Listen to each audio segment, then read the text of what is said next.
But just imagine, if bombs didn't fall alongside the call to prayer in the mosques of the Middle East, if oil wells produced only wealth, not blood, if the decisions of the Muslim world were made not in Washington, but in Mecca, Tehran, Ankara, and Islamabad, then perhaps today, the Middle East would be the most peaceful region in the world, not the most dangerous. In today's world, power no longer depends solely on guns, tanks, and fighter jets. Real power lies elsewhere now. Pakistan must make it clear that the United States, under the pretext of peace and the war on terror, has overthrown governments, seized natural resources, and divided societies again and again. The truth is, American intervention has brought destruction, civil wars, and sectarian conflict to countries like Iraq, Syria, Libya, and Yemen. In contrast, if Muslim countries resolve their issues through mutual consultation, mediation, and diplomacy, this region can move toward peace and development. The US doesn't intervene to bring peace. It intervenes to occupy and exploit resources under the guise of peace. Sustainable peace in the region is only possible when decisions are made not in Washington, but in Riyadh, Ankara, and Islamabad. China and Pakistan cannot directly weaken US military bases because they themselves do not have military bases or alliances in the Middle East.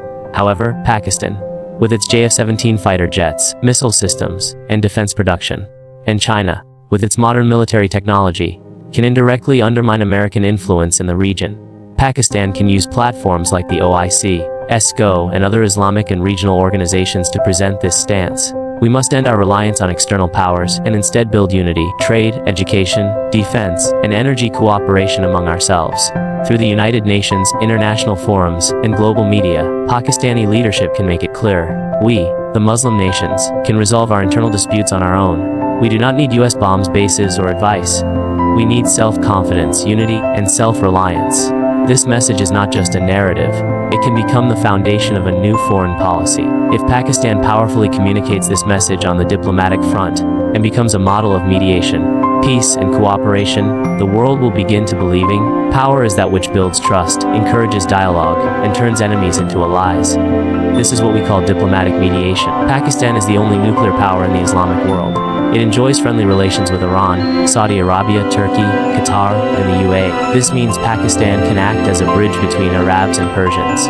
If Pakistan plays a mediating role in the Middle East, the Muslim world can be pulled out of sectarian conflict, and the US strategy of divide and control can be defeated. Pakistan's Islamic identity, moderate thinking, and diplomatic history make it ideal for this role. If Pakistan and China together host peace negotiations, bring Arab and Iranian leaders to the same table, emphasize joint economic, religious, and cultural cooperation, then not only will bloodshed and foreign interference in the Middle East be reduced, but a new diplomatic bloc will emerge.